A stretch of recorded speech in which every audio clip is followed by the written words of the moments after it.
the complete, yes, entiendo. Can see the full presentation. It's okay. Can you see the full presentation? Yes, we can see Yes. it. Okay, great.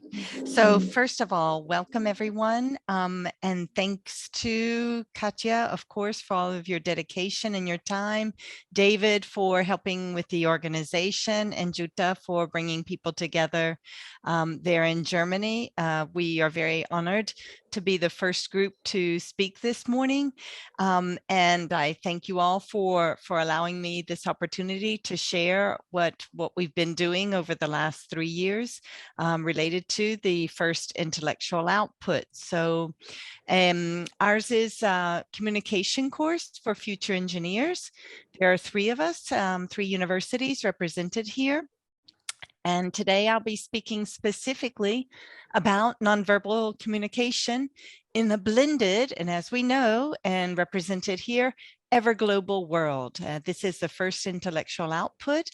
And again, thank you all for being here and listening to us this morning.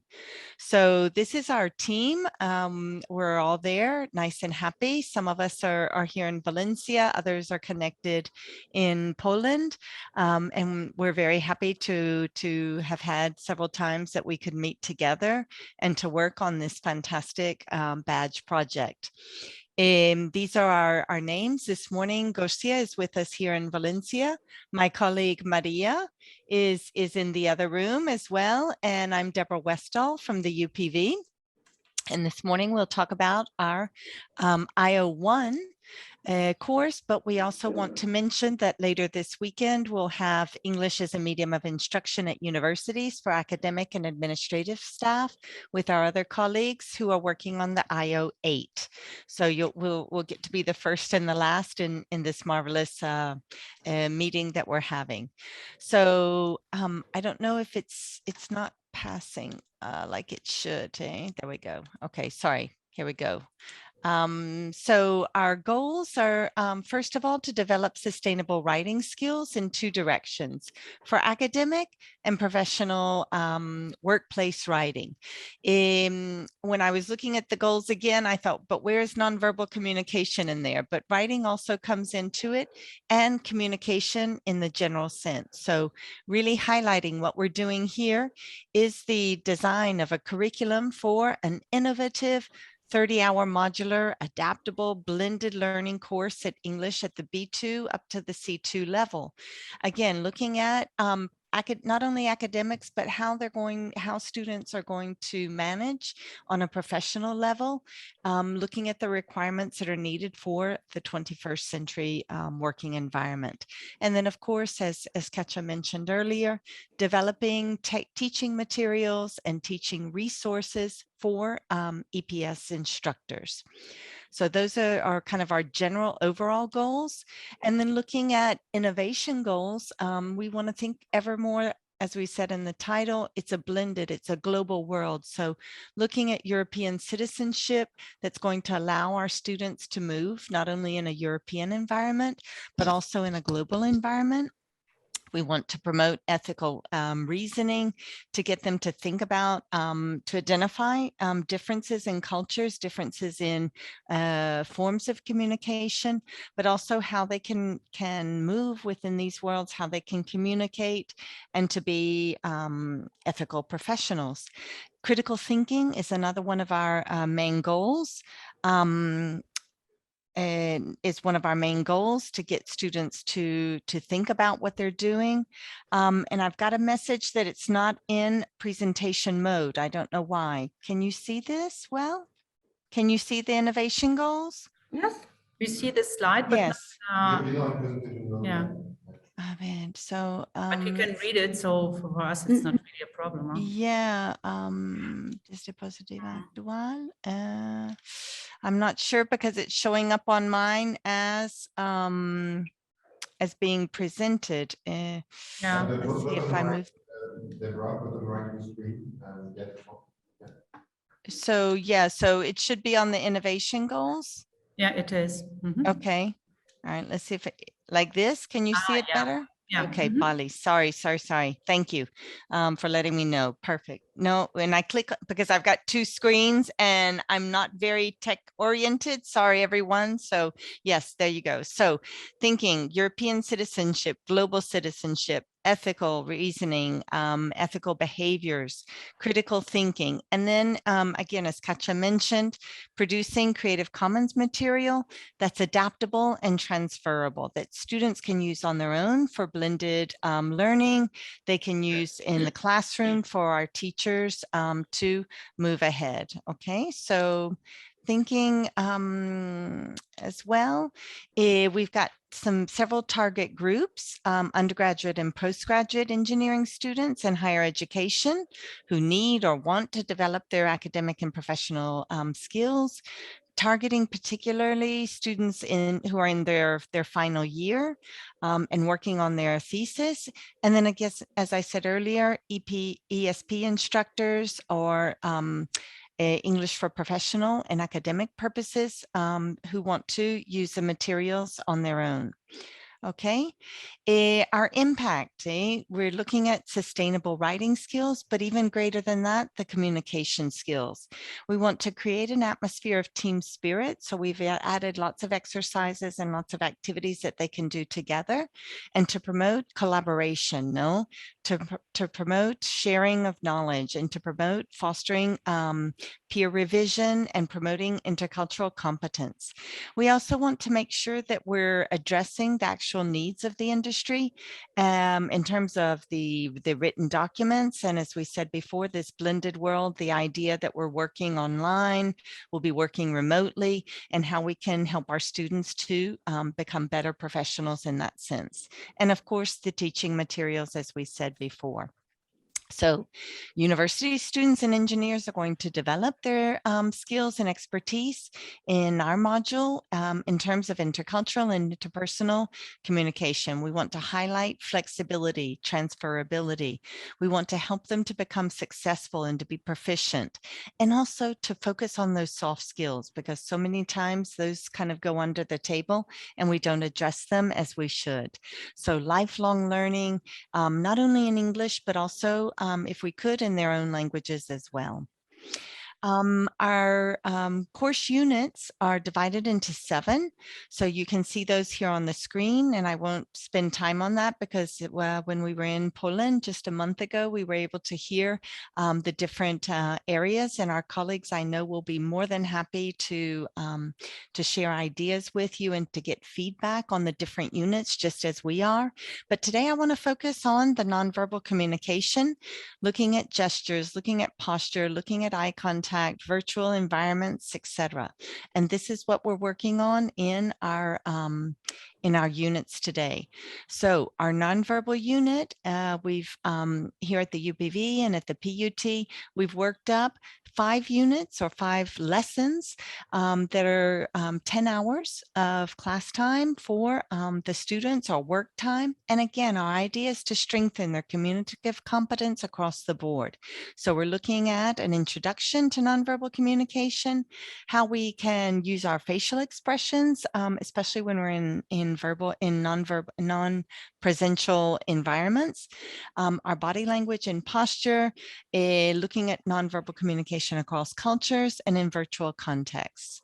So just to give you an idea of what we've done to develop this, we focused on 3 goals, to help students to identify certain behaviors, certain postures, certain movements, certain communication strategies, to become aware of them and to practice them. These are the 3 goals that we had in mind when we designed, developed, brainstormed, etc. We did testing in the Faculty of Fine Arts with my students to see if it was really attractive enough for them. Then we analyzed those results and presented the material in the spring of 2022. We tested again with forestry engineers here at the UPV, and now we're over, revising, correcting, getting all the copyrights and formatting, and of course, presenting it here in this wonderful meeting today. So the structure of our units, we tried to make it as much as possible with the same structure, so that when students enter in this module, they see that everything is the same and that there's a certain thread combining it together. So we have our objectives, our warm-up questions, the did you know, to give some background for them. We've got reading comprehension, things from the BBC, things we've invented on our own, things we've gotten off the internet. We wanted to do some vocabulary work because, again, we want to build on their previous knowledge, different activities, further practice, bibliography, and then we've added in keys, thinking that our students might be working this on their own. So we wanted to make sure that they had at least some references to the answers that we're looking for. And I'll explain that in just a few minutes, okay? So I just want to give you some images, some ideas, so that perhaps you'll be interested to go online when all our material is uploaded and take a look at this. So our first unit is a unit that introduces you to nonverbal communication. This is our first lesson. And we decided early on to use lots of pictures. We tried to get pictures that weren't specific to one country. So we didn't want to use pictures, say, from my classroom or from Maria's classroom or Gosia's classroom, but pictures that we got off Pixabay. On the one hand, we don't have to worry about permission. They're copyright free. And we thought that they could be easily transported to any part of the world. Okay. So here we have one of the first exercises is the reading comprehension, thinking of nonverbal communication and things that everyone does. No, we're happy, we're scared, we're, delighted, etc. Then we go into something about vocabulary. So we use the Merriam-Webster's as a reference, know that our students can consult that. We want them to learn how to pronounce words well. So we've got the Merriam-Webster gives them the opportunity to actually hear that. It also gives them synonyms, antonyms, etymology, definitions, use in context. So we want them to start using that tool to help create that idea for lifelong learning, right? Then we've got, and let's see if I can get this up. It's not working like it should. There we go. All right, so here's our slide on that. Exactly. Then we've got a video. In this case, we use our Eddie Murphy nonverbal communication. Eddie Murphy is in a coffee shop and probably Starbucks, global again, and he's trying to order 3 shots of espresso, and he gets everything but that. So this is a really funny way to introduce our students to how nonverbal communication is used. And this we can build on. So in the classroom, if I were to use this, I might even, put the sound off and see if the students can identify what he wants to say. This would be a great way to get some laughter and help them to see how nonverbal communication can work even in a coffee shop, right? So after that, we go to units 2. And as we saw before, you have the idea of Eddie Murphy here. Exactly. Eddie Murphy, who is very expressive, no? And so from there we go into using facial expressions and emojis. So we know that the primary function of an emoji is to fill in emotional cues that otherwise are missing from typed conversation. This is how our students right now are communicating. They're using emojis. Every year we get new ones that are coming up. So we wanted to think about how we can use emotions and identify those emotions and make students aware of nonverbal communication. So this is kind of a first introduction. We have an article from the BBC that talks about how the pinched fingers emoji is used in different cultures and in different contexts. And then we have an exercise where they actually identify the different uses of emoji to get our students to speak, to get them to think about when I use it in written communication, if I'm texting a friend or my mother, and how I would use my face to express these different emotions, right? And then here, again, thinking about our students, we have a really great video from YouTube that talks about the importance of nonverbal cues through friends. And the first one that comes up is when Rachel tells Ross that she's pregnant and that he's the father. No language, only his facial expressions. And this one is absolutely hysterical. So we add the students are able to tell us, no, how does he convey shock without the use of words? And then there's a whole nother series of images and scenes from friends that our students can use. And again, this kind of takes it out of the classroom and allows them to use something that they can look at again and again, identify those gestures, and then think about how they use these kinds of gestures in their daily communication.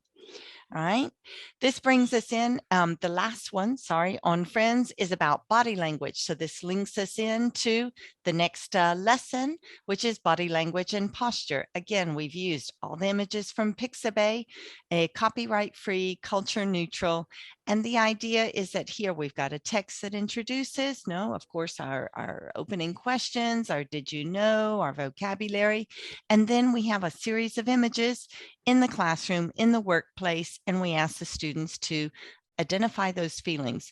There's no right or wrong answer. We may say that we give some suggestions, but what we want is the students to discuss, to talk, to be verbal, excessively verbal, and also to think about how they would use their body language, their expression to be more aware. Okay. Then we use some other materials that are available online from the BBC and are free to use for educational purposes. In this one, we know that when our students go to the theater or look on the movie, they see that there's a lot of different kinds of postures and body movements. Obviously, actors are trained in this, but what we want is to have our students to be exposed to different kinds of nonverbal communication. And this exercise is a kind of an extended exercise that we put at the end of the lesson, and they're able to take a look at the different types of body language that come up. So dominance, submission, happiness, sadness, worry, and it goes on. And then this also has some good glossary terms that they can use. All right. Going back to the gestures, so we've seen this in the first lesson. In the third, we go back to another short video that has some references to body language and posture, but also to gestures. So making them think that it's more than just what I see here in my case in Spain or in the US, but also maybe in Poland or in Brazil or in the UK, how we can use different gestures to be expressive and to convey meaning. In lesson 4, we build on this and we're looking at how gestures are used in different cultures, but also to be more aware. So we want to make them think a little bit about stereotypes and cliches when referring to other cultures. This is an article that came out in 2020, again from the BBC.